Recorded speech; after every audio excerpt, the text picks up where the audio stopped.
Mirëmbrëma, në Xhiro me Syçin, nga unë Ilir Demalia. Sonte do të vazhdojmë të diskutojmë zgjedhjet, megjithëse zgjedhjet kanë mbaruar, janë certifikuar tashmë, i ka njohur Parlamenti Evropian, OSBE-ja, Komisioni i Zgjedhjeve, por në anën tjetër kemi një opozitë me në krye Sali Berishën që vazhdon dhe mohon dhe thot zgjedhjet janë masakruar, thot, ku rezultati është me 300.000 vota diferencë. Po ashtu kemi dhe një luftë brendshme brenda partive për listat e hapura, ku tani po kërkojnë që të hapen, të shikohen, të rishikohen kamerat e njëra tjetrën për luftën që u bë brenda listave të hapura. Për këtë sonte do të bisedojmë me inxhinierin dhe analistin Arben Meçe. Zoti Meçe, mirë se ke ardhur. Përshëndetje. Zoti Meçe, tashmë zgjedhjet mbaruan.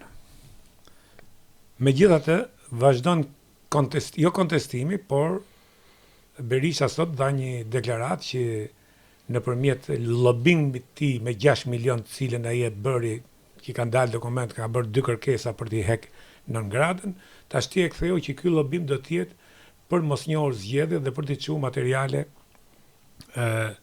Shteteve të Bashkuara dhe Europës për manipulimin, vjedhjen, masakrën zgjedhore. Berisha e bën këtë gjithmonë. Berisha ka qenë fakt ai që ka bë modelin e masakrës zgjedhore në 96-ën, ku ju e dini shumë mirë se keni qenë. Pyetja është përse e bën Berisha këtë dhe çfarë do të arrijë me këtë? Dhe a mendoni ju se kemi një masakër zgjedhore me 300.000 vota diferencë? Dhe a duhet merret më, janë 3 pyetje bashkë, a duhet merret më media me një subjekt irrelevant tashmë, që nuk ka asnjë vlerë, asnjë fuqi, vetëm bëhet është hilaritet kur i dëgjon, kur i shikon, se as nuk të nevrikosin më. Don njerëzit e thjesht janë largu gjithë nga kjo klim. Por sigurisht ai ka njerëzit e vet, të cilëve i ka bën ndere, të cilët i besojnë atij, gjithmonë edhe kur vdesin diktatorët më dhej, ka ca njerëz që qajnë mrapa. Si mendoni do shkojë kjo punë, dhe kryesorja që duhet të sqarosh, duhet merret më media me këtë çështje? Me Berishën konkretisht. Jo diskutua shumë çështje, të cilat duhet konsideruar hap pas hapi dhe ndoshta në analizën e trajtim mundet e zarojnë edhe problematikën që ju transmetohet. Së pari, Berisha rikthehet si lider në krye të opozitës shqiptare ose të Partisë Demokratike, që në gjykimin tim ka qenë sekti berishian, të cilën ai e rimori ligjërisht. Ishte lider faktik, kreoi një akt publik të dorëheqjes së tij, dhe ky akt publik i dorëheqjes është një akt që në dinjitetin e tij u vlerësua, sepse në fundit prodhoi de jure, po de facto jo. Pra, prodhoi një precedent që kushdo që humbet zgjedhjet, pavarësisht që u kontestuan dhe në atë periudhë, përsëri humbja është humbje, dhe ai i cili është përgjegjësi kryesor i një procesi elektoral është lideri i grupimit që ka humb. Dhe në këtë kuadër, kjo dorëheqje për të vërtetës u vlerësua si akt. Ishte i vërtetë ose jo? Eksperienca jonë dhe profili jonë i gjithë analizave ka vërtetuar që pavarësisht që de jure në krye të Partisë Demokratike ishte Lulzim Basha, de facto ajo parti vazhdon të ishte parti e Berishës, të ishte një SHPK i Berishës, ku Berisha komandonte gjithë procesin, por jo në pamje të parë, por në prapavi. Dhe gati të gjithë ata funksionarët të cilët në kohën e Bashës luftuan dhe u vendosën në krah të Bashës, po ti shikosh, i ke gjendje fizike sot në krah të Berishës. Dhe historikisht, që nga dita para 12 vjetësh ku Berisha u largua nga kjo parti dhe deri më sot, këta individ kanë qenë personat më aktiv në aktivitetet mediatike dhe politike të Partisë Demokratike. Nuk mundu në asnjërin prej tyre që sot i shef aktiv t'ju prodhoj pika këputje në kohë, shkëputje nga Partia Demokratike nga aktivitetet i saj. Qoftë të marrim Tritan Sheun, të marrim në Nokën, të marrim Vokshin, të marrim Bylykbashin, këtë doni të marrim për tyre. Të gjithë për përjashtimi përkasin atij stafi i cili ka qenë që në momentet e para. Kur u rikthye, Berisha propagandoi dy objektivat të tij që ishin objektiva shumë të rëndësishme në planin demagogjik. Objektivi i parë ishte ndërtimi i një statusi dhe krijimi të një partie e cila mbështetej mbi status demokratik i detyruar për zbatim, dhe objektivi i dytë ishte në parim, se ka dhe shumë tjera, por në parim ishte bashkimi i opozitës, bashkimi i të djathtas shqiptare. Natyrisht ne jemi tashmë dëshmimtar të faktit që bashkimi nuk realizua, përkundrazi, lufta e Berishës për të mos futur në gjirën e vet të gjithë ata që dikur u shprehen kundër tij, u bë aq evident sa solli me vete prodhimin e disa izmave të tjera të dalën nga Partia Demokratike. Ajo që është tani për të debatuar është statuti. Statuti në vetvete kishte dy element. Elementi i parë ishte një parti demokratike, jo Partia Demokratike, po një parti demokratike.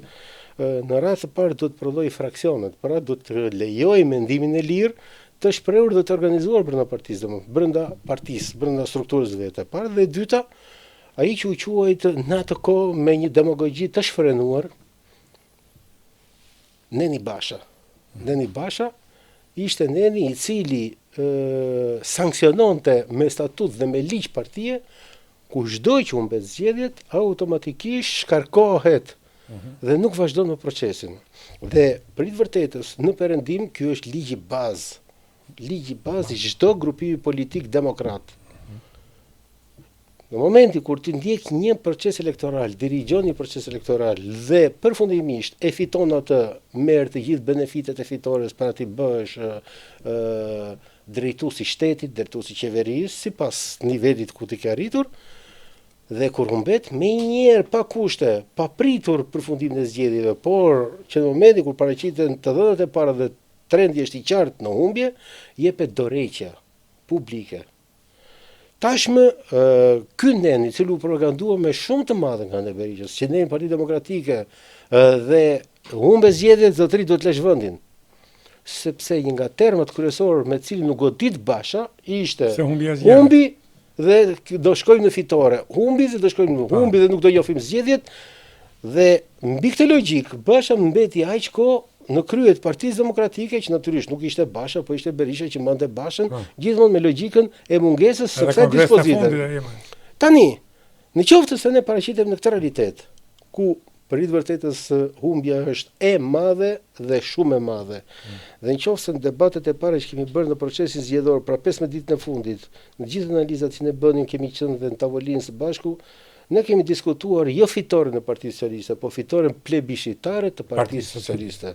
Pra, nuk ishte një gjë e paparashikuar për ne fitore plebiscitare. Dhe kur bënim analizat, ne nxjerrim faktorët pse do të ishte e tillë. Ndoshta në proces do mund ta ritrajtojmë një gjë të tillë. Por në qoftë se Berisha do të pranoj zgjedhjet, automatikisht në fuqi Neni Basha i statutit. Atëherë për të penguar ekzekutimin e Neni Basha, çfarë duhet bëj Berisha? Duhet mos njoh zgjedhjet. Kështu që aksioni i mosnjohjes së zgjedhjes Berishës ka vetëm një synim të vetëm, të justifikojë cënimin e Nenit Basha. Ç'është Neni Basha? Po nëse, nëse ai do t'i njohë zgjedhjet, mendonte se ka fuqi njëri ta rrëzojë atë? Tjetër problem ky. Po, ai s'ka për të njëjtur zgjedhjet asnjëherë. Ja. Kështu që mos e vernë, domethënë mos fillojmë të bëjmë alibira për gjëra të cilat janë absolutisht të padebatueshme. Sepse nëse ai njeh zgjedhjet, automatikisht do zbatohet Neni Basha. Kush do ta zbatojë? Do ta vazhdojmë. Do ka forcë në parti. Analizojmë të gjë të tillë, sepse shpeshherë sa futemi nga, domethënë dalin nga shinat e arsyetimi të mëtejshëm. Jo, se ngacmoj kjo pra ne. Jo, nëse do të vazhdojmë edhe me një logjik të tillë. Ju pat që në këto zgjedhje rreth 500.000 veta kanë votuar Partinë Demokratike. 500.000 veta nuk janë berishian. Pra 500 veta nuk kanë ardhur në mbështetje të Berishës, por 500 veta përfaqësojnë një popull i cili është real opozitar në këtë Shqipëri demokratike.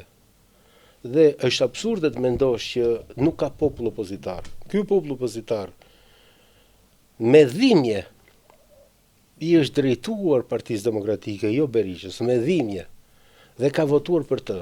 Por ky popull opozitar është prezent dhe është alternativ në këtë ambient shoqëror ku jemi ne. Dhe edhe sikur të mungoj Berisha, ky popull opozitar e ka domosdoshmëri një drejtues, i keq. Dhe vetë nevoja e përfaqësimit të këtij populli opozitar do ta prodhoj absolutisht leadershipin. A mund ta prodhoj kjo parti? Kjo parti, Më se mund duket kjo parti e biznes i falimentuar. atëre të dallojmë partinë nga klani uzurpator i partisë. Në qoftë se ne gjithë tani kemi arritur të identifikojmë Partinë Demokratike me Sali Berishën, kjo është pjesë e propagandës historike të tij që të thotë Jo, edhe strukturat.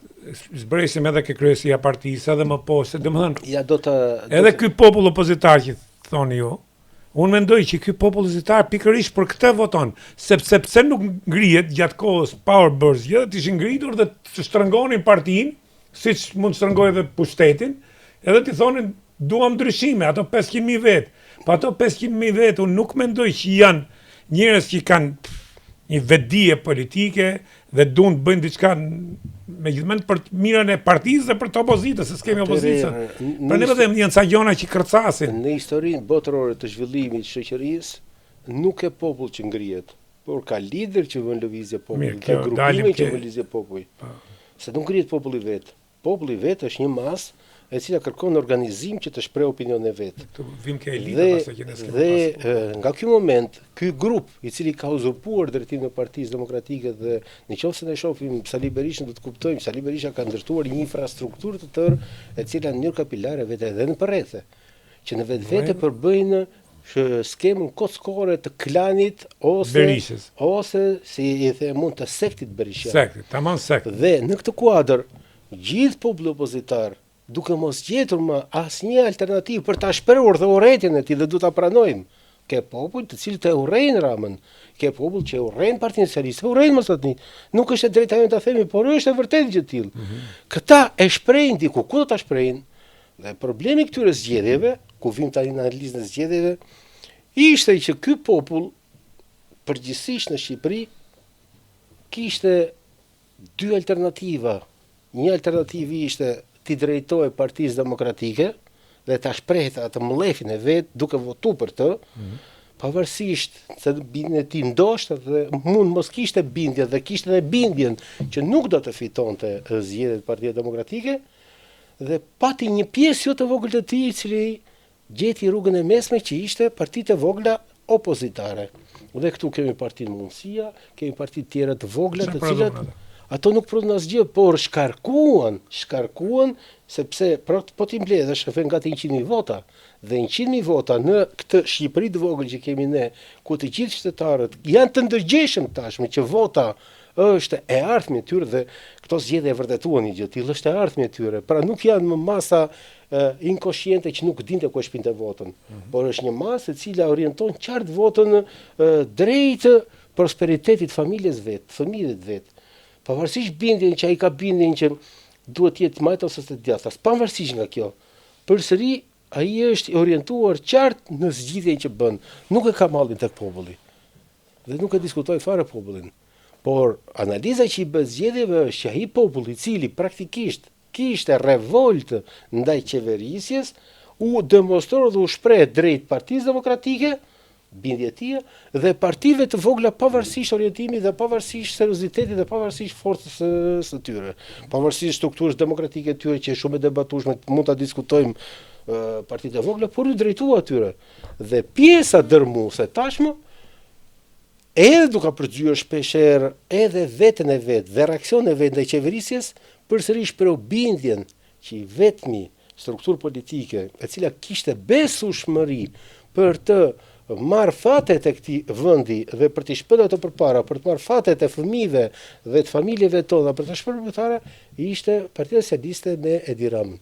Kështu lexohen këto rezultate zgjedhjet në plan në orientimit të qytetarëve.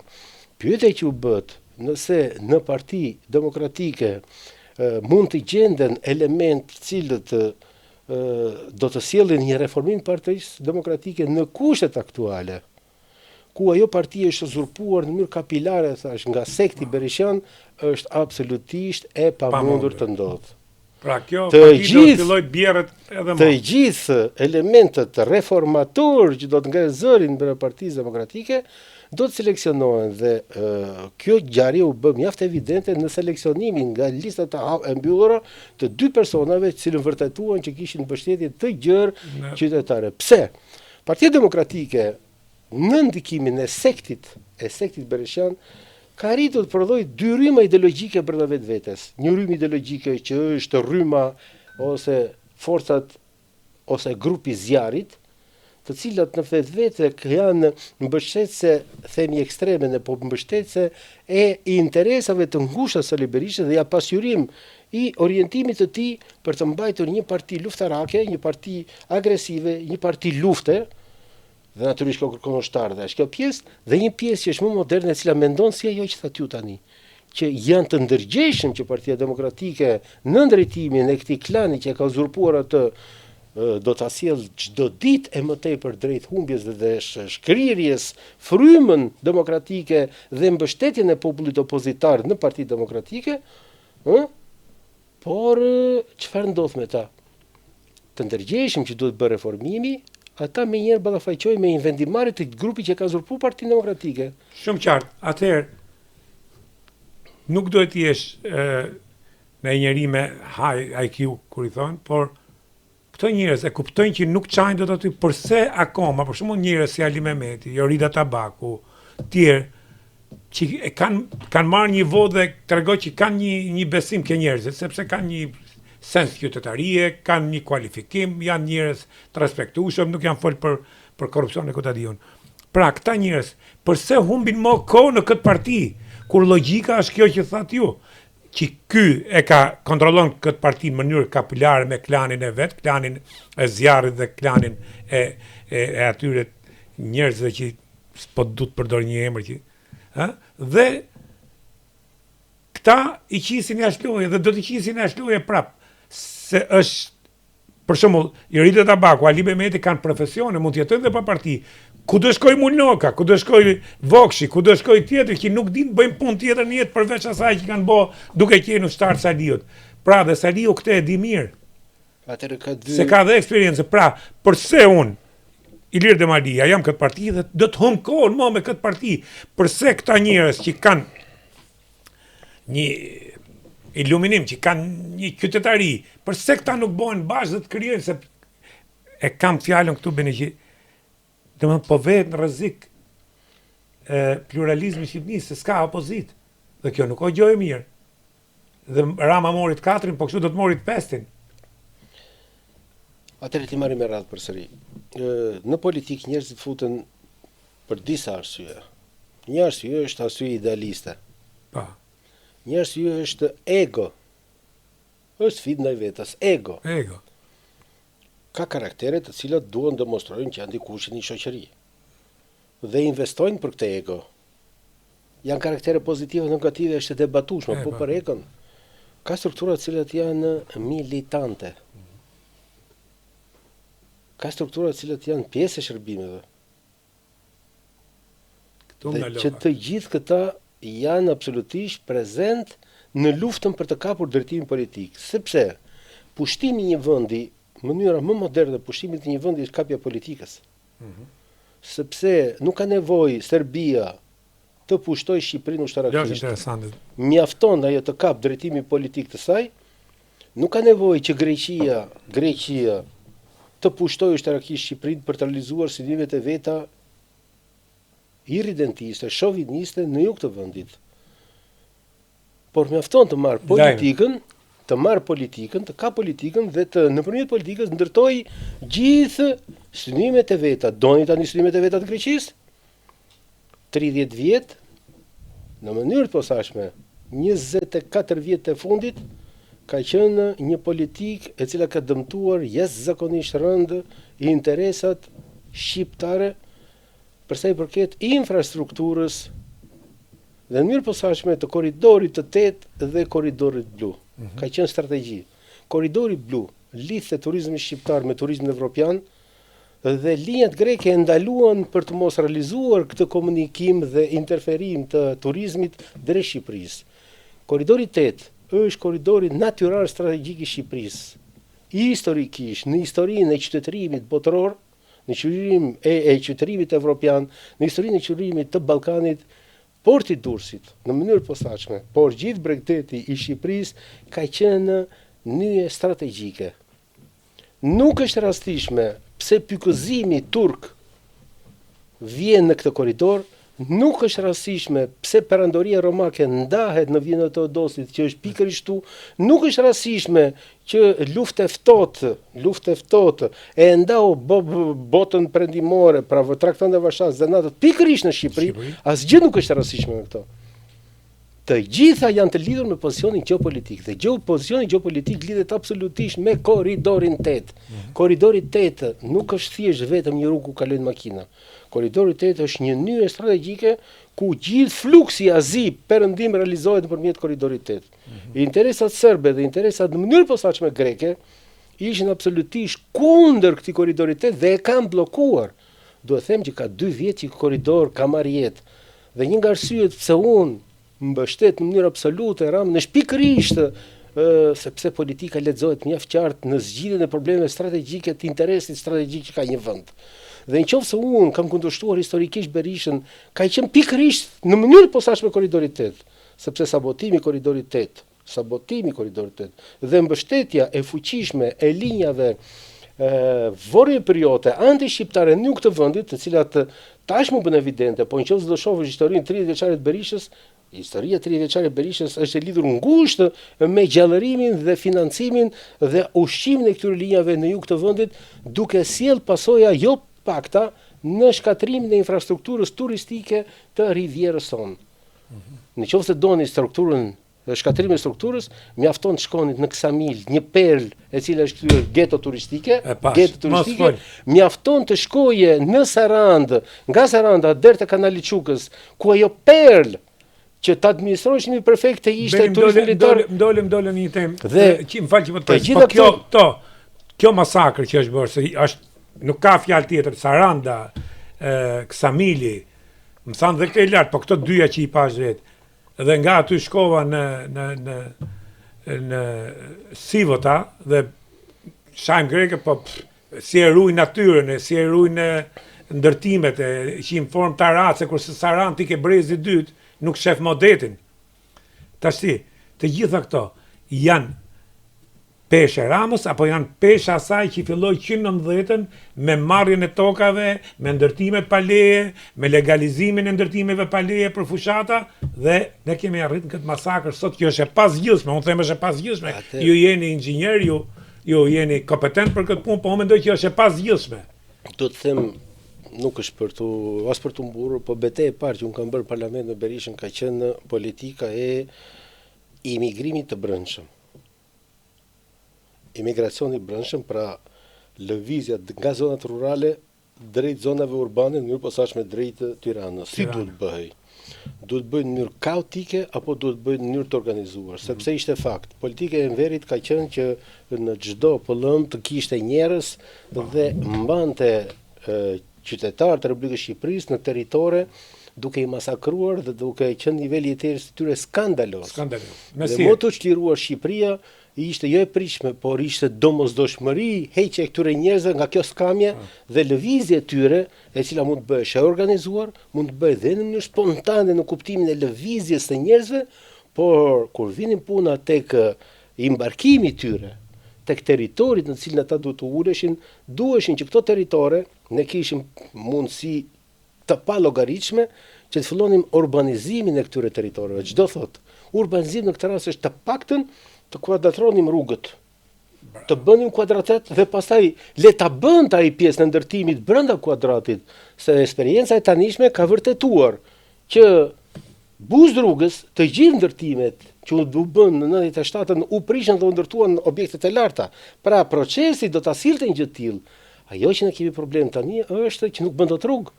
Dhe gjithë Tirana është e bllokuar absolutisht në qendër, por edhe në periferi. Nëse do vesh në Dajt është e pamundur, nëse do vesh nga Kamza është e pamundur, nëse do vesh në qarkullimin e makinë Tiranë në Astier e pamundur, nëse do vesh Selit është e pamundur sot lëvit të ndërtosh rrugë. Dhe kur të ndërtosh një rrugë, do të llogaritesh mirë gjën, sepse kostua e shpronësimit të tokës merr për masa disa herë më të mëdha se vetë kosta e rrugës. Dhe ky është problemi më i madh me të cilën ndeshet çdo qeveri e cila do të urbanizojë një territor të caktuar urban. Do ta urbanizojë. Që të urbanizojë do thotë të fillosh sistemosh rrugët.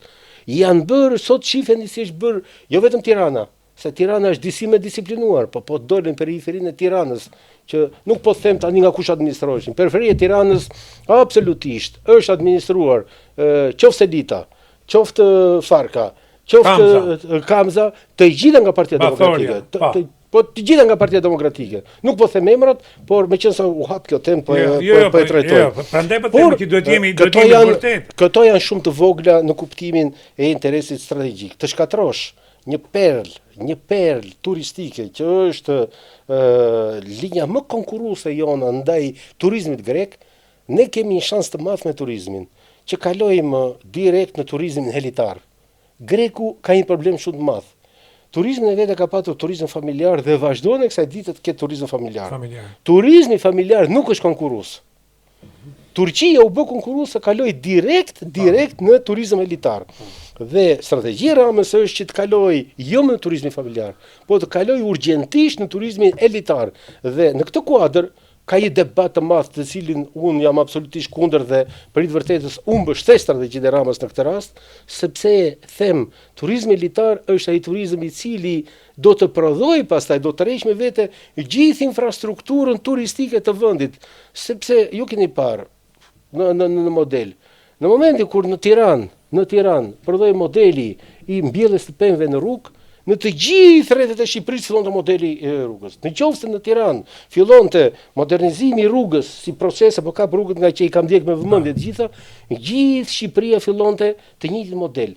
Pra, në momentin kur prodhohet një lokomotiv, automatikisht fryma i tërheqet gjithë drejt këtij modeli. Dhe në këtë kuadër ne sot kemi resurse të jashtëzakonshme për të prodhuar turizmin elitar.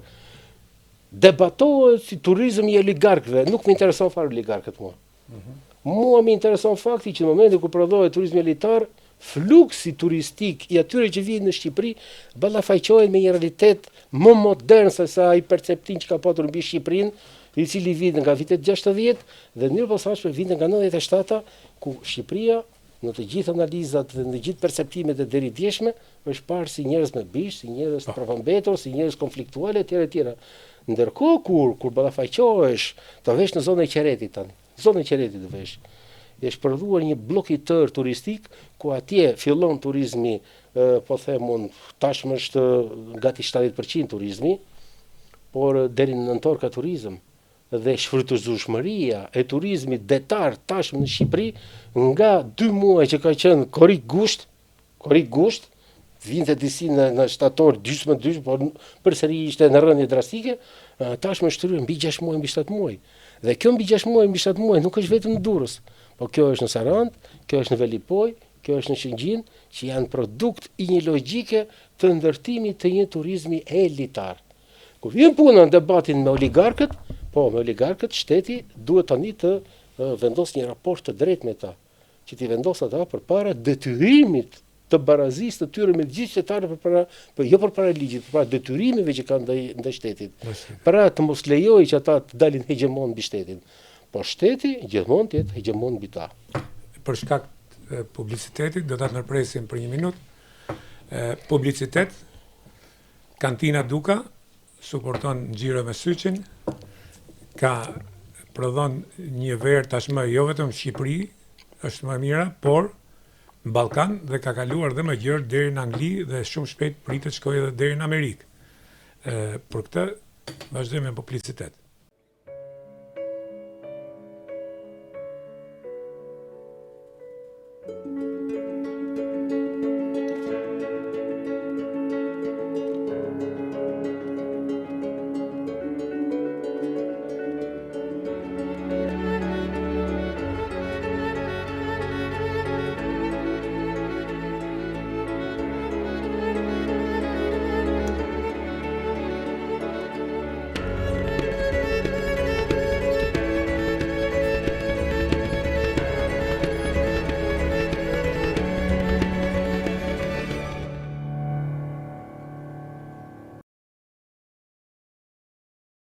Beni, do të bëj një pyetje që ja kam bërë gjithëve, se ju e përmendet pak në fillim me djatha dhe majta, por kemi edhe pyetje tjera, kështu që sa më shkurt. A mendon se realisht ka Shqipëria të majtë të djathtë sot? Dhe veçanërisht Partia Demokratike që ka trumbetuar të djathtën, a mendoni se ndash si doktrinë ekonomike, ndash si filozofi politike, ka përfaqësuar të djathtën realisht të 30 vjet? Apo ka qenë një djathtë vetëm kështu, butafori, persekutuar, do të thotë që je i persekutuar dhe je i djathtë. Mësinë e Kokalaris ka qenë djathtë. Balli kombëtar s'ka qenë djathtë.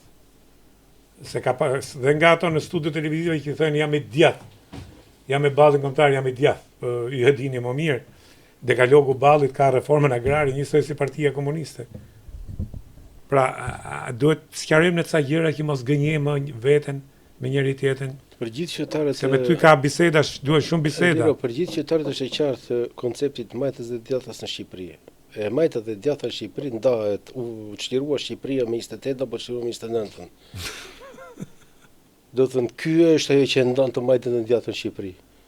Në të kohën e luftës ishe me partizanin apo ishe me ballistin. Kjo quhet e majtë e djathtën në Shqipëri. Pa është realist. Në kohën deri në vitin 59, deri në 59-63.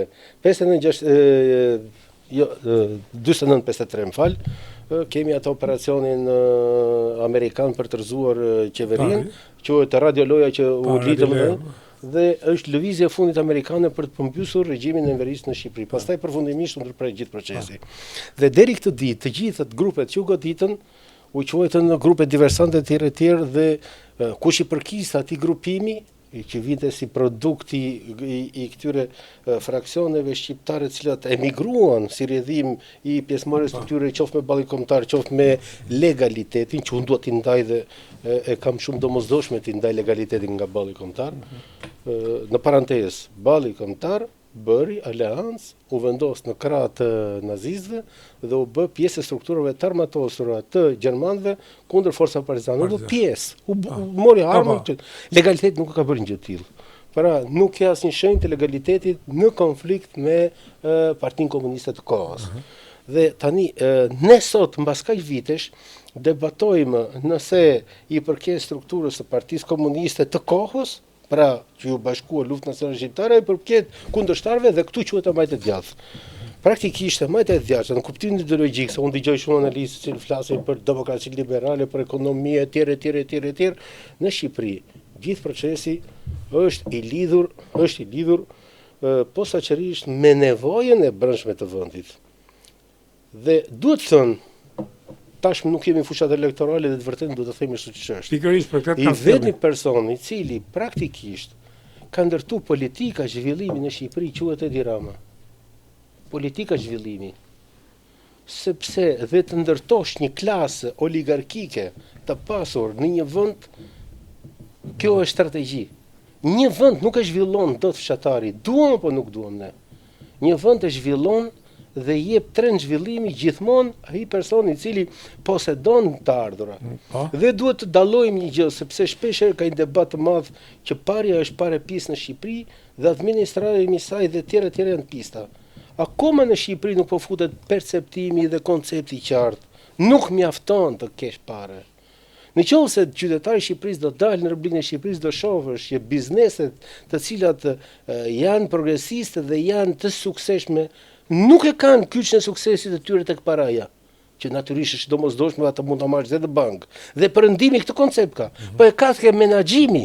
Kapaciteti menaxherial është ai i cili të bën biznesmen, kapaciteti menaxherial është ai që të bën dhe oligark, qoftë ta dim. Ne kapim shumë firma ndërtimi në Shqipëri, të cilat tashmë e kanë kapërcyer për masën e tyre. Por në qoftë se unë që i analizoj në themel dhe bëj analiza teknike tashmë të këtyre firmave, para 10 vjetësh, 15 vjetësh, mund të debatoja me këdo dhe të thoja që janë mediokër këto firma ndërtimi. Sepse në krye të tyre kanë shofer, në krye të tyre kanë fatorinë, në krye të tyre kanë persona të cilët nuk kanë arsimin e nevojshëm për të menaxhuar skema ndërtimi. Nëse sot futesh në brendësi tyre, do shohësh që ata kanë ndërtuar një infrastrukturë menaxhimi, qoftë inxhierike, qoftë menaxhimi të procesit, të përkryer dhe më tepër se modern. Dhe falë kësaj strukture, ata janë në gjendje të menaxhojnë në mënyrë më optimale dhe në mënyrë më racionale lekët që disponojnë. Nuk më intereson më nga vjen leku.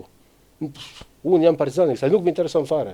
Mua më intereson zotëri që ti në aktivitet që do bësh në Shqipëri ti jesh brenda kornizave ligjore dhe shteti të mbajë brenda kornizave ligjore të tia. Që ti të marrësh përsipër gjithë detyrimet, po ju duhet dini një gjë. Unë nuk është sekret ta them tani, po pjesa dërmuese të fyra ndërtimit i menaxhojnë në planin e diligjencës, në planin e marrëdhënies që ata bëjnë me lekun dhe me shtetin. Dhe kuptojnë që tashmë biznesi i fuqishëm në Shqipëri është shumë më interesuar që të zbardhë të gjithë procesin e tij financiar dhe aktivitetin. Është interesuar vetë ai, sepse kanë arritur një përmas të tillë ku kanë të nevojshme ta zbardhin dhe kanë arritur një komoditet në marrëdhënie me të ardhurat dhe me progresin e tyre që nuk i intereson të kenë probleme me shtetin. Dhe janë futur në këtë logjikë. Tani, u futa kaq thellë për të thënë që i vetmi deri më sot i cili ka ndërtuar skema të tilla është praktikisht ai i cili e prodhoi këtë skemë, e cila po prodhon elementet e para të zhvillimit të qëndrueshëm dhe të orientuar qartë. Tani vim tek ato që ti me të drejtë e the e majta dhe e djatha. Po marr fshatin. Të dy partitë janë prezente në fshat. Çdo të thotë e djathtë në fshat. Në kuptimin e zhvillimit, në kuptimin e ndarjes klasore, se thashë kemi e majta e djatha është ndarje klasore. Në momenti kur ke një program zhvillimi i cili industrializon bujqësinë, nga ky moment themi që kemi një grupim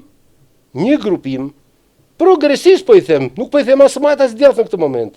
Dhe kur këtë industrializim fillon e përqendron në duar të fuqishme, që mund të i quajmë dhe oligarkë i fshatit, nga ky moment jemi në politikë djathtë. Më thonë, cilën prej tyre kemi parë sot në Shqipëri? Asnjërin. Atëherë si mund të them unë Partisë Demokratike të Sali Berishës të djathtë, kur vete të fshatari dhe thotë do të ngre pensionin. Tani, quhet i djathtë? Jo pa qëllim ta bëna pyetjen beni.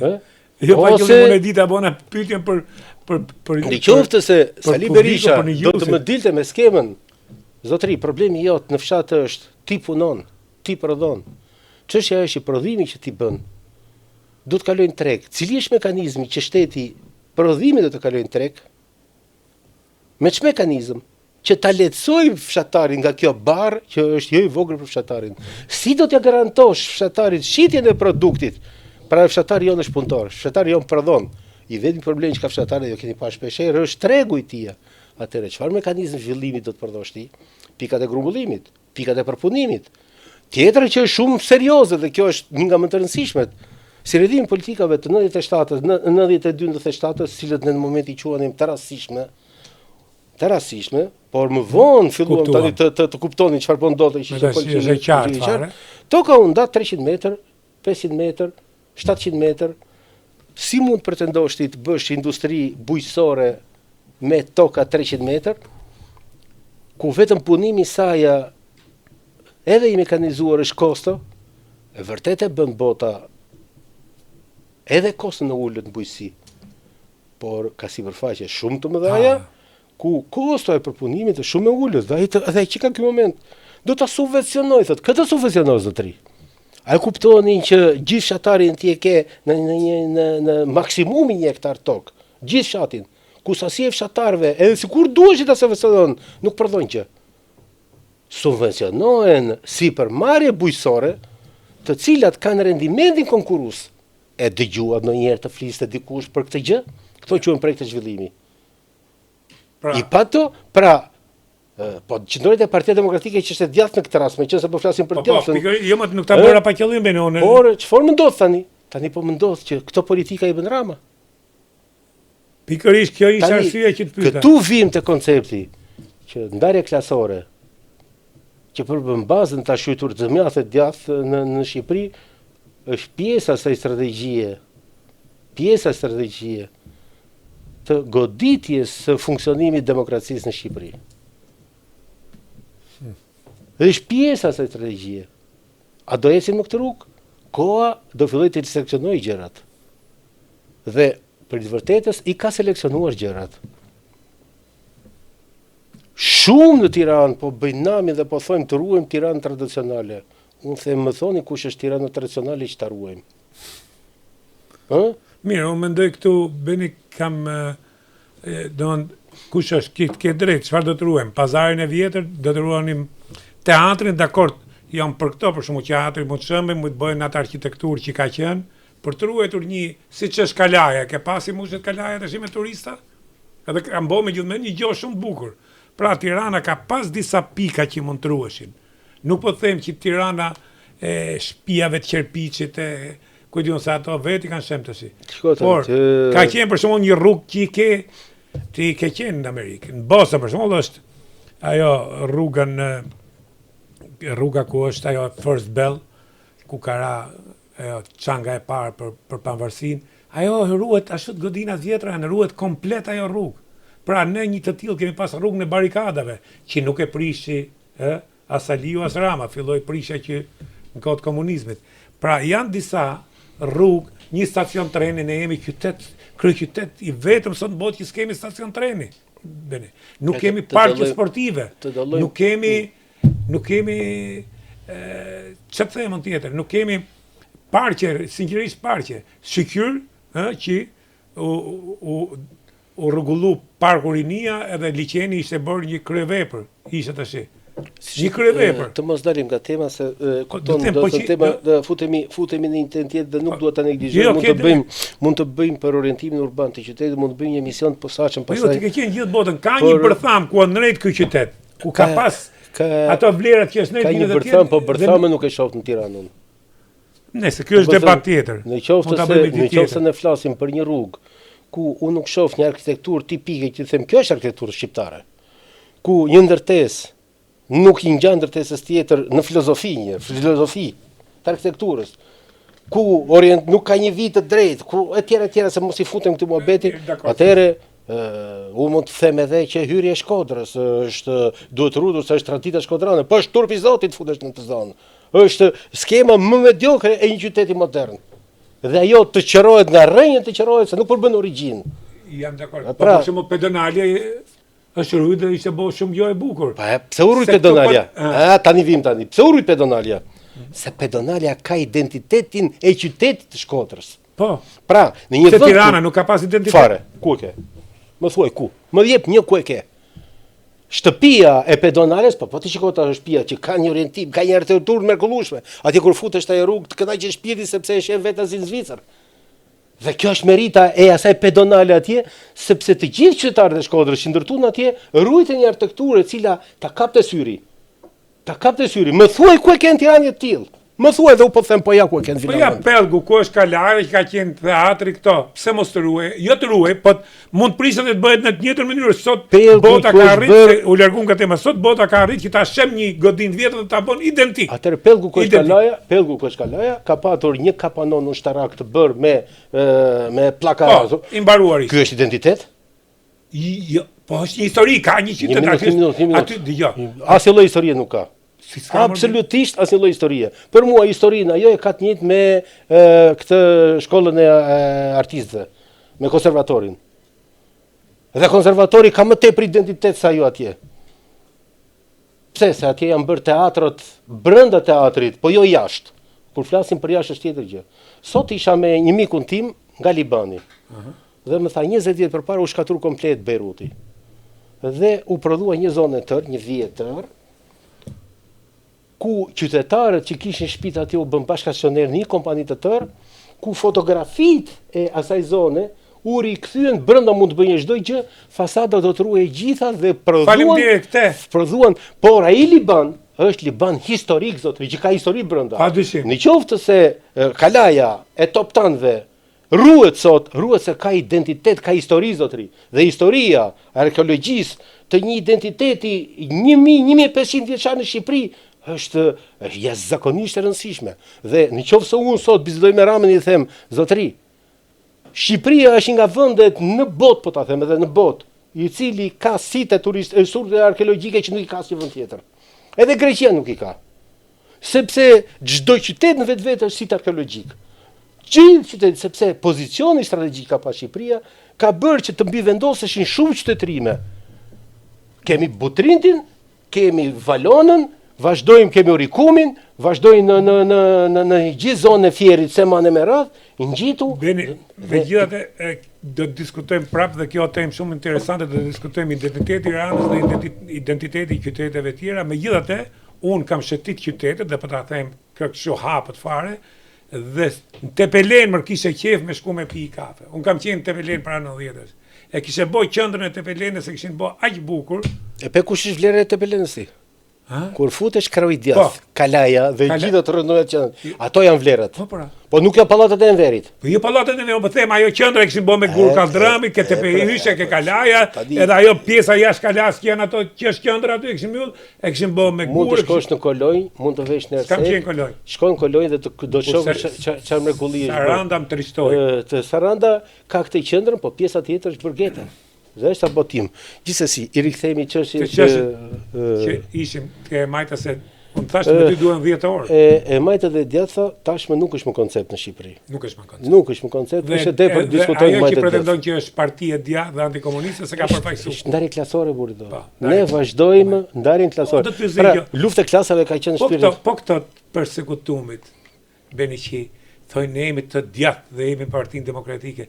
A ka një raport me veten që po i kanë shku mrapa një komunisti dhe si mund të thonë këto jemi të djathtë? Tani kthehemi në pyetjen e parë që ju bët.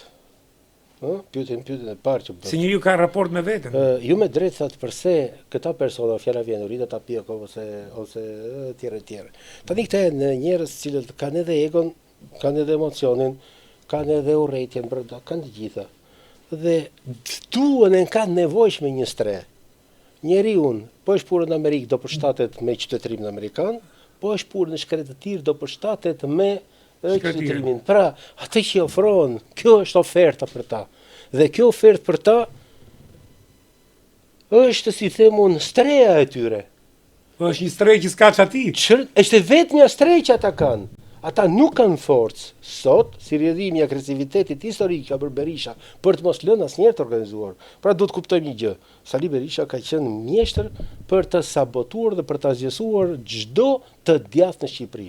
Balli kombëtar bëri me 3 parti. 3 parti balli kombëtar. Legaliteti është me 3 parti. Me 3.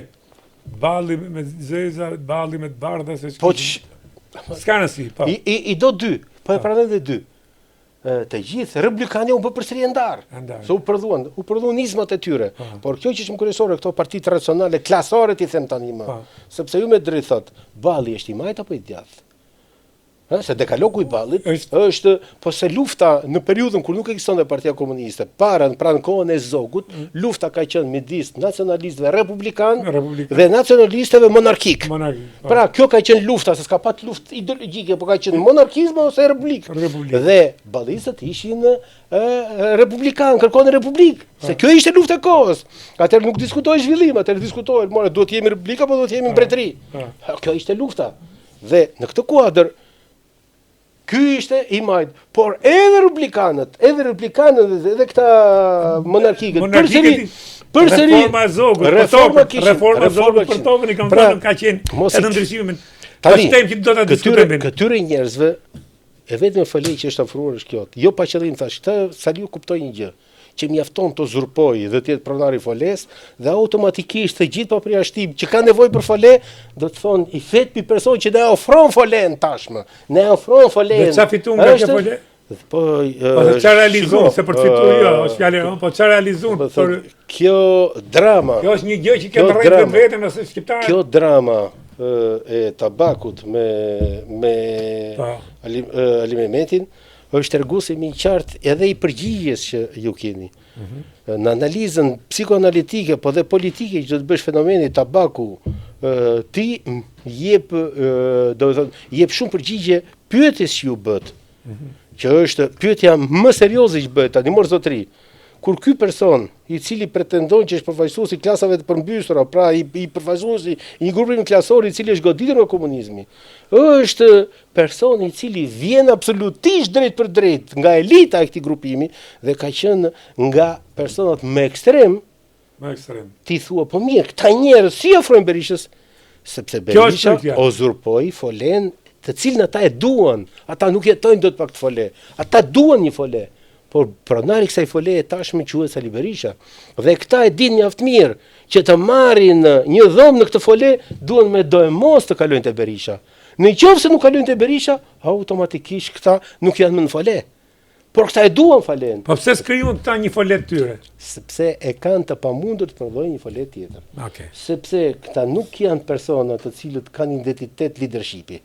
Faleminderit. Tu desha dal dhe më thuaj cili prej tyre ka fenomen.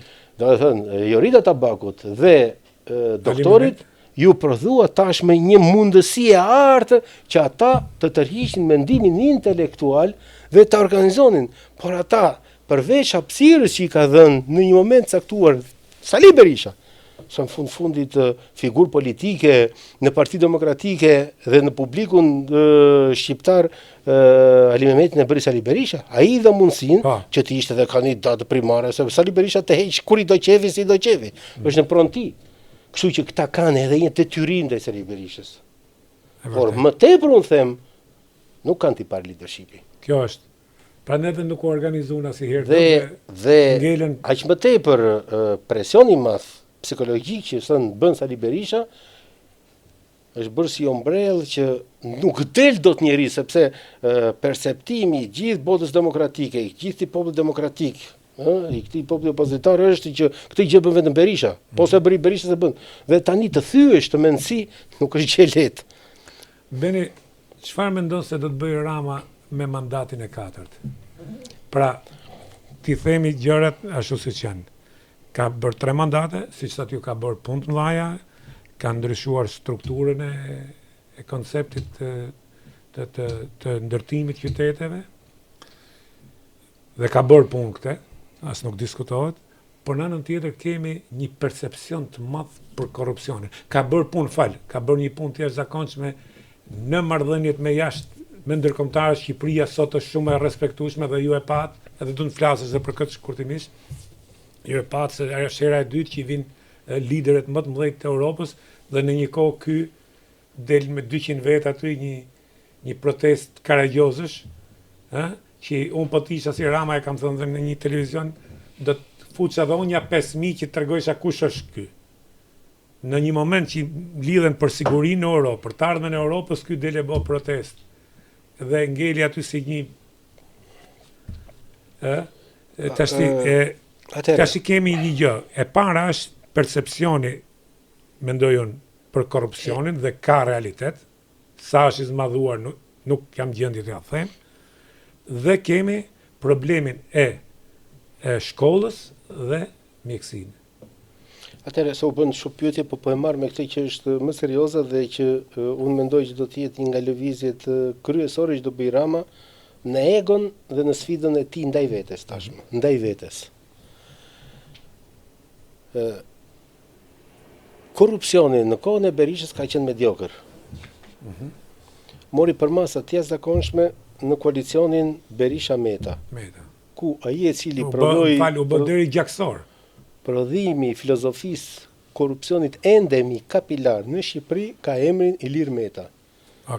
Sepse nga ky moment vajtja, marrja e pushtetit dhe administrimi në mënyrë korruptive me një synim të vetëm, pasurimi nëpërmjet pushtetit, mori legjitimitet në këtë kohë dhe u bë një frym që pushtoi absolutisht çdo kapilar të shtetit shqiptar. Është një sëmundje jashtëzakonisht serioze që karakterizon shoqëri të paformuara, shoqëri të cilat në mënyrë posaçme nuk kanë instrumentat dhe nuk ka vullnet për instrumentat, por për them fillimisht nuk kanë instrumentat për të goditur mekanizmat të korrupsionit endemik. Jo të madhit, po largojmë nga i madhi, te i vogli fare. Dhe çdo thotë te i vogli do thotë që ti kur vete në një dyqan dhe bën pagesën, nuk t'jep një faturë. Ky quhet korrupsion, zotëri. sepse është në shpirtin tonë kjo skem korrupsioni. E kemi kulturën. Kur vete u imponu një kulturë e tillë, sepse këtë lloj kulture imponon shteti. U kthem ka qenë dhe përpara, edhe gjatë komunizmit, na çka që mund bëj, edhe pastaj nga Turqia, edhe gjatë kohës Zogut, do gjithmonë kemi pas në këtë, nuk kemi krijuar ne dot një ndërgjegje. Në parantezë do të them një gjë që është shumë interesante, kam para 10 ditësh isha në Amalfia. Ku? Amalfia, në Itali. Po. Dhe Amalfi është një nga pikat turistike më madhështore që ka Italia, ku grupe turistike ishin çdo minutë vinte një autobus me 50 veta. Dhe kishte dhe prurje që vidin nëpërmjet targeteve.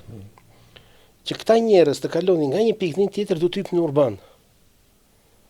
Dhe atje kam parë popullin e Kamzës në perceptimin ton, ose popullin e bankës, në perceptimin tonë se si shtyeshin për të futur në autobus.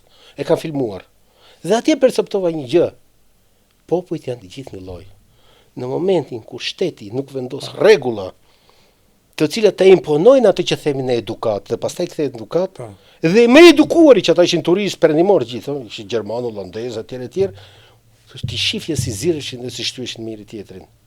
Prandaj vite ky koncepti, popujt janë gjithmonë një lloj, i letë lirë, anarkia është pjesa natyrore dhe instinktive që gjithmonë e dirigjon çdo njeri. Pastaj fillon ndërgjegja që nuk është gjë tjetër vetë censurim. Vetë censurim është. Ligji është censurim pastaj. Ligji censurë është, shkelje drejtave njeriut është, shkelje lirisë është, por që prevalon në funksion të gjithë. Çu duhet thënë parim. Çfarë ndodhi me Ramës? Ju shpeshherë thoni mori mandatin e 4. Unë e kam korrigjuar termin e morit mandatit 4. Nuk ka se Rama ka marrë mandatin e 4. Rama ka marrë një mandat.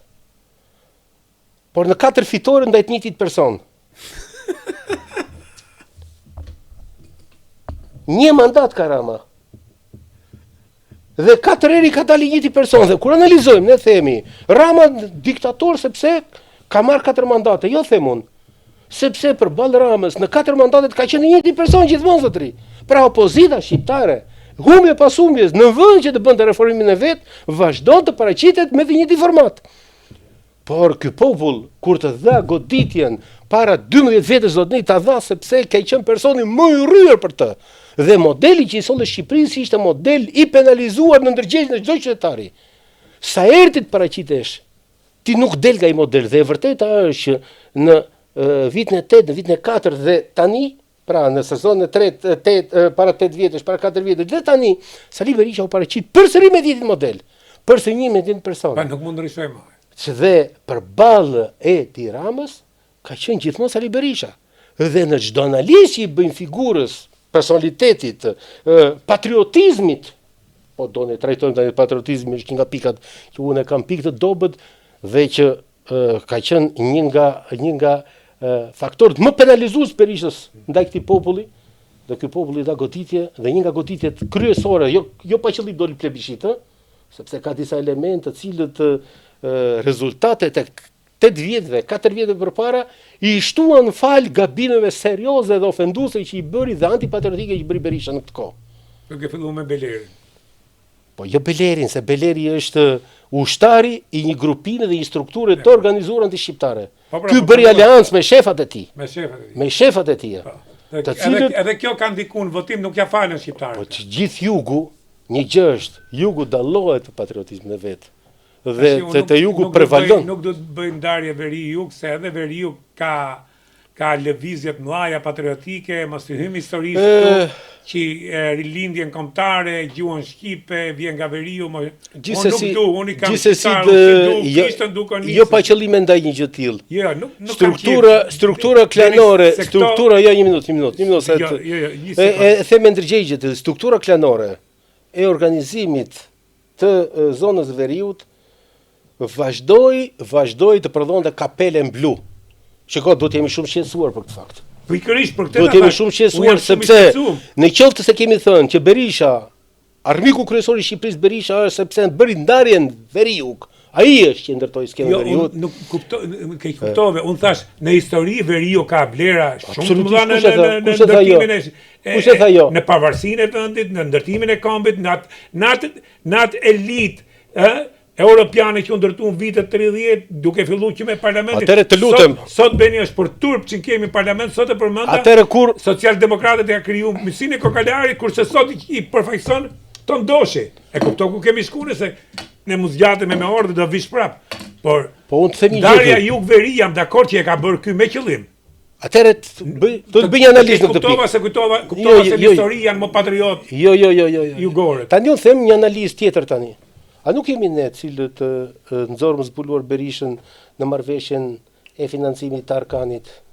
Po a nuk është populli i Kuksit i cili krenohet për luftën e tij ndaj serbit? Po as nuk është populli i Shkodrës i cili ka dedhur gjak në luftën me malezezët? Po pse nuk e lexuan atë faktin që Sali Berisha është një person i cili i ka shërbyer regjimit? Tu ke të drejtë. Atëherë, si ta lexoj unë faktin që ata në mënyrë masive votuan pro Sali Berishës, ka të bëjë me patriotizmin kjo tyre? Apo ka të bëjë me mbivendosjen e një organizimi klanor, familjar të tyre? Këtë logjikë ke të drejtë. Dhe kjo është e lexueshme. Këtë logjikë ke të drejtë. Por mua dhe është e turpshme për këta njerëz që domethënë është e vërtet në histori kanë ndër gjak e njërin tjetrin për Shqipërinë dhe të përdoren nga Sali Berisha për një që i është vendos, Unë zotëri tropojë që të them, unë tropojën në jetën time e kam patur idhën kodën e Enverit, sepse figurë malësore dhe figura Barem Curit ka qenë një idhull i indoktrinuar nga regjimi për thënë atë figurë madhështore të tipike të shqiptarit. Unë shqiptarit nuk e kam parë nëpërmjet Labit se ishte ai Lab, po e kam parë nëpërmjet Tropojanit, në atë veshjen e tij, dhe e kam parë nëpërmjet Barem Curit.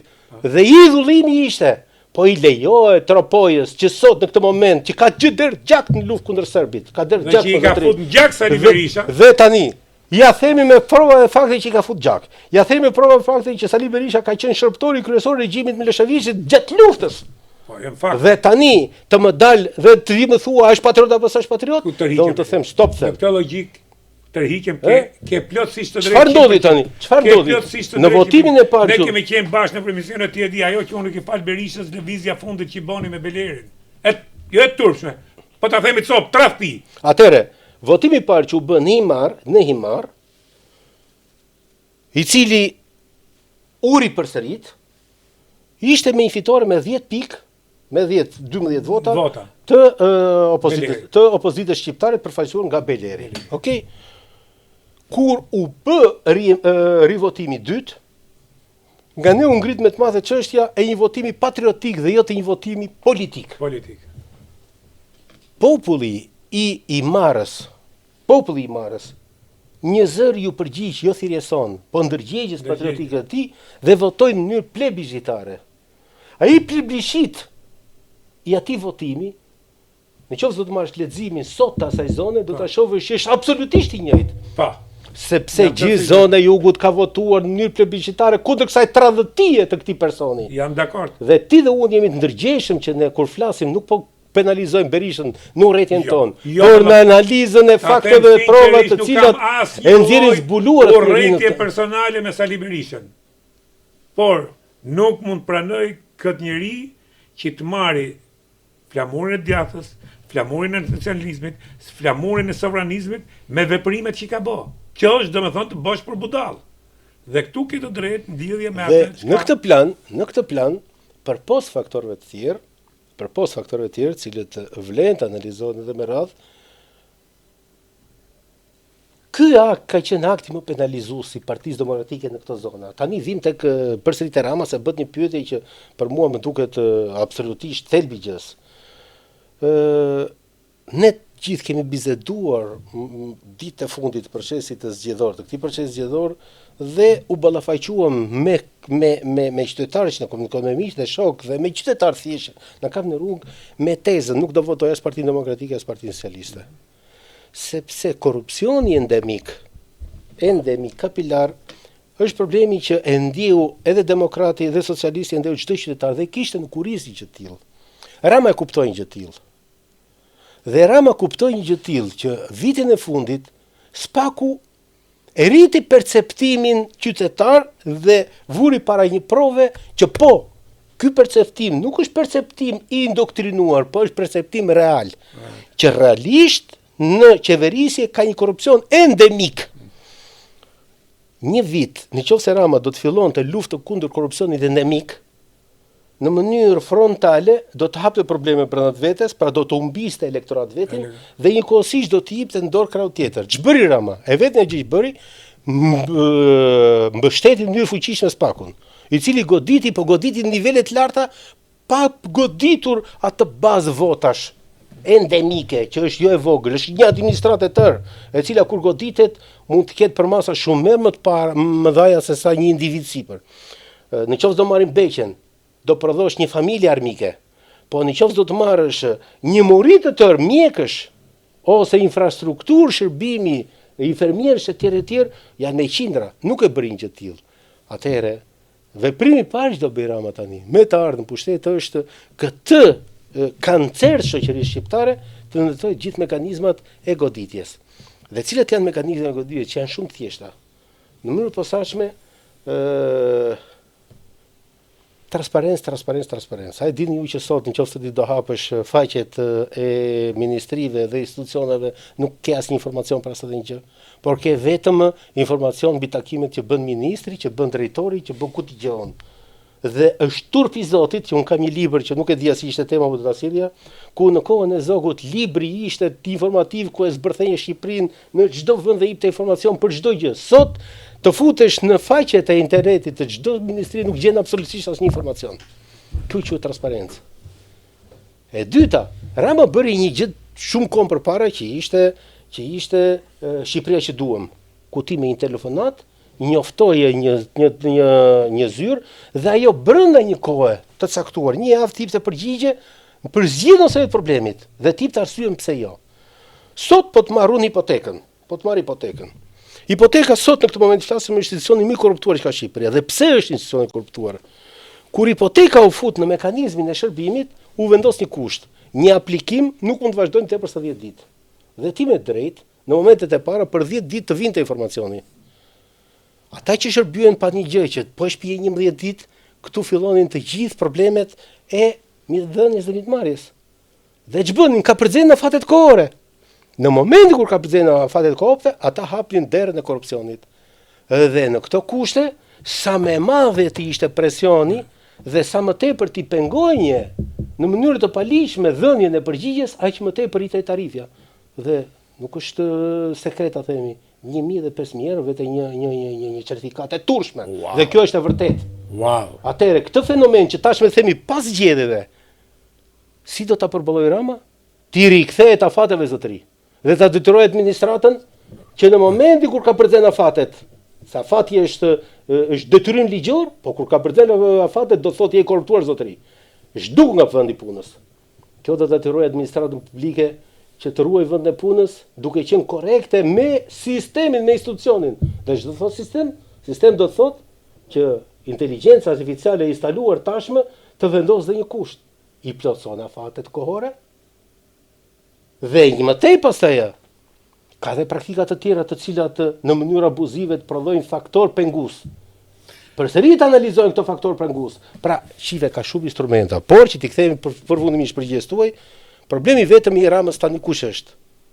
Sfida ndaj vetes të vet. Nuk ka problem me Berishën Rama. 4 vjet I ka garantuar le çfarë thot Berisha. Berisha thash, kjo kundërshtimi I zgjedhjeve është më tepër për Nenin Basha. Ati I tuhet kjo. E lej më shërë. Se sot ka dalë Murizi ka thënë Berisha jep dorëheqjen, po me Nenin Basha se jep dot dorëheqjen, po krahas Murizit I cili është më dinamik dhe më I drejt për drejt. Do fillojnë të marrin kurajo edhe Ilirit edhe Tabaku, do të marrin kurajo, sepse ju dhimbset ajo që ata mund ta kenë dhe me shpirt, ajo Partia Demokratike. Dhe atë fole e duan që ta kenë edhe jo vetëm një fole ku të vend flen. Por unë jam pesimist për ndërtimin e asaj procesi. Jam really pesimist, do dëshiroj apo jam pesimist. Kështu që unë këtë pres nga Rama, ndërkohë ka hedhur baza të fuqishme për një zhvillim jo të qëndrueshëm, por shumë dinamik dhe intensiv. Në qoftë se Banka Botërore dhe FMN-ja sot japin 3.5% deri në 4% të zhvillimit të Shqipërisë për këtë vit, në mund të hedhin bast, pa 5% nuk ikën Shqipëria këtë vit. Ndërsa vitin tjetër do jetë me 2 shifra. Sepse janë përdhuar të gjitha bazat e një zhvillimi të qëndrueshëm në infrastrukturë, e cila sot po merr një përmas jo të vogël dhe infrastruktura është faktor shumë i rëndësishëm për lëvizshmërinë në Shqipëri. Në turizëm dhe turizmi shqiptar tashmë ka kaluar këtë vit në mënyrë posaçme, ka rritur kapacitetet e veta të shtretërve dhe portualet në përmasa të pabesueshme. Dhe këto kapacitete nuk janë turizëm familjar më, po janë elitar. Unë jam person që tani në moment mund të them nga Velipoja dhe deri në Ksamil të t'jap dinamikën e re të turizmit vetëm këtë vit. Sepse politika e Ramës për të dhënë leje ndërtimi intensive në fushën e turizmit ka bërë që ajo iniciative brendshme e qytetarit të Shqipërisë, i cili është energjik, të shpërthejnë për masa të çuditshme. Dhe po them, për masat e turizmit elitar në Shqipëri këtë vit janë të tilla që do sjellin, nëse vjet sollën gati 2 miliardë e gjysmë në Shqipëri, këtë vit unë jam i sigurt që do dalë mbi 3.5 miliardë, të ardhur vetëm nga turizmi. Por të ardhur nga turizmi do të thotë një infrastrukturë bujqësore që tashmë do t'i përgjigjet me një kost më të ulët të shërbimit turistik. Një infrastrukturë blegtore që do t'i përgjigjet, sepse është kërkesë nevoja tani. Bene, 1 minutë e gjysmë kemi për shkak të kohës. Ta bëra në fillim pyetjen, po nuk mora një përgjigje, sepse ne hym si gjithmonë edhe në bisedat që hym ne. Problemi është kjo grindje që shifet në të dy partitë, po Partia Demokratike ka mjaft probleme, kështu që s'po e diskutojmë që është irrelevante të paktën për këtë moment. Dhe unë mendoj që edhe media nuk ka pse i kushton më kaq kohë Berishës. Një projekti të ri për PD-n, një projekti të ri për një opozit, jam plotësisht dakord. Por të merresh akoma me Berishën do të thotë që ke shumë kohë. Të humësh kohën. Tash ka një grindje për shkak të listave të hapura dhe paknaqësish ke Partia Socialiste, që janë shfaqur. Gjila Medi e shfaqin në një farë mënyre, të tjerë kanë shfaqur. Mendon se do të krijojë probleme Ramës kjo? Po shkurtimisht. Ma kam bërë pyetje të tillë dhe kam thënë, shif analizën dhe pastaj të kuptojmë përse Rama e bëri aktin. Rama dihet tani që është hegemoni i Partisë Socialiste. Është një figurë që është vendimarrëse dhe ka të gjithë pushtetin absolut për të bërë çfarë do qefi në kuptimin ekstrem, po e trajtoj unë, për të bërë në Partisë Socialiste. Duke përjashtuar ndërgjegjen e tij që sa më tepër ai të jetë arrogant Partisë Socialiste, aq më tepër i prish punë vetes, ai duhet të jetë në një pozicion që pushtetin e vet ta vërë në funksion të unitetit dhe të bashkimit Partisë Socialiste. Këtë gjë Rama e di mjaft mirë. Pushteti i Ramës nuk ja cënon njëri. Ju keni dëgjuar për të dytë, për të tretë, nuk ka dytë, të tretë. Nuk ka, këtu jam Ka dakord. Rama ka dhe 100 vende bosh dhe pastaj po të la vend Rama je i 103-i, i treti, Pra nuk diskutohet kjo gjë, po Ramës i intereson uniteti. Dhe tani, në debat thash, që pengonte Ramën që të mirëte Gjula Meti në telefon dhe t'i thonte goc, mos guxo të bësh ankimin. E bënte një gjë të tillë? Absolutisht e bënte. Dhe do guxonte Gjula Meti t'i thonte Ramës, ku pyesun për ty, do ta bëj? Natyrisht e bënte. Pra Rama, në mënyrë të fshehtë, në një komunikim normal si që ndodh në çdo vend, se s'është rasti i parë ku kryeministri ose kryetari i partisë është edhe të PD-ja, është edhe të PS-ja, është edhe të PL-ja, ku duash i ke këto, dihet hegemonia në këtë rast. E merr drejt për drejt dhe i thot stop. Dhe procesi bllokohet. Po Rama e bëri publike. Pse e bëri publike tani? Dhe analiza në faktin pse e bëri publike është debati më i madh. Dhe këtu analiza e publikimit Ramës lidhet me artikulimin e tij.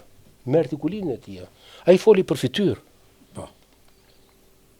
Dhe ai tha që uniteti i Partisë Socialiste është baza e suksesit të Partisë Socialiste.